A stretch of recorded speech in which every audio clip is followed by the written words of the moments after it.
Wondering where your list settings are in GetResponse and how to actually tweak them?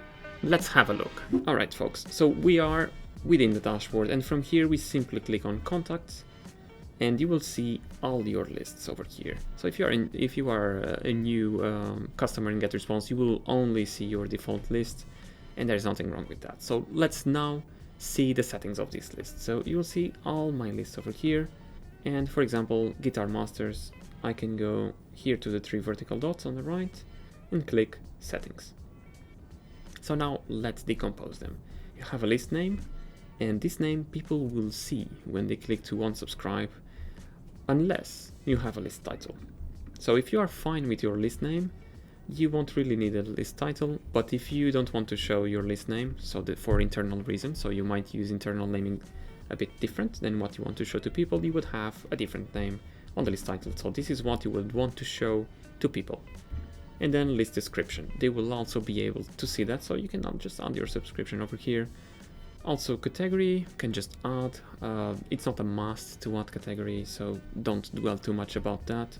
Language, this is actually a very important one, and you can read over here what it influences. So it influences your confirmation page, the message pre-header and footer, and also the unsubscribe page.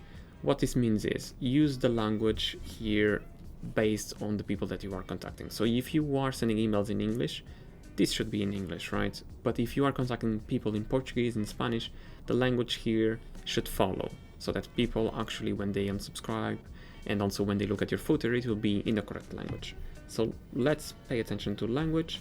Also the footer in the postal address, I already have mine over here, and if I click to expand, you'll see that there are a few options in the format. You have US, EU, and custom. So US and EU, you cannot really change the formatting here at the top, but we are doing custom here. And just to let you know, so we start with name, address, zip, city, and country. And this is what will show in the footer of your messages. If you want to add your phone number, you could simply add a comma and then plus, for example, this is just an example number, and this would appear in the footer of your messages. Just a trick that you could use. But well, now you know that, and here you can add a logo too, and then this logo can link to your website. Just add it over here. Just don't forget then to save these settings. So let's click Save General Settings. Now they are saved, and we can jump now to subscription. So the first thing to do is, the question is, do you want to be notified when someone subscribes to your list? If the answer is yes, we turn on this toggle, and you will then select your email that will receive these emails. So whenever someone would subscribe, you will be notified via email, and multiple emails can be selected. Then apply, you can get some information about here. You will see these little icons that are very helpful, and you can just follow them. Then additional confirmation, double opt-in as we call it, and simply for web subscriptions, meaning that if you have a landing page with GetResponse and you have a sign-up form, someone that subscribes will first receive a message to confirm their email address. And this is very helpful in the case that you get attacked by bots, for example, and someone is trying to spam you.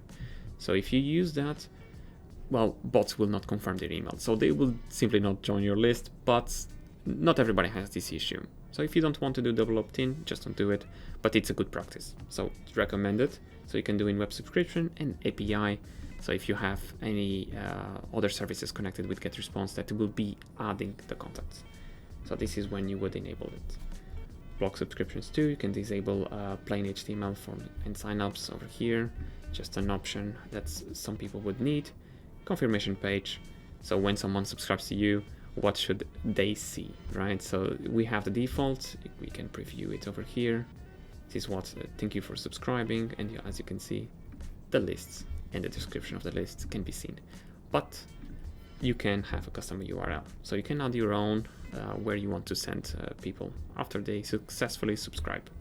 Unsubscribe page, very similar thing, you can just preview all of them over here, and once you're ready, just save the subscription settings, and then we can go to confirmation message.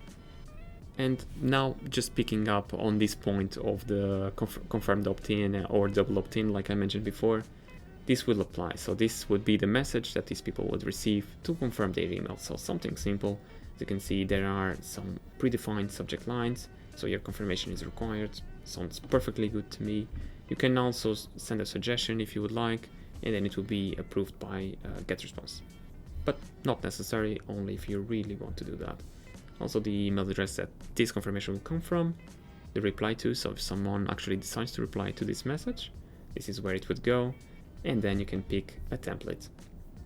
You will find a few over here, and it will now depend what kind of template you want to use, right? We have many ready for you, and they say the information that needs to be there. So that's why they are templates. There are certain information that it's required by law to actually be here for people to confirm their email.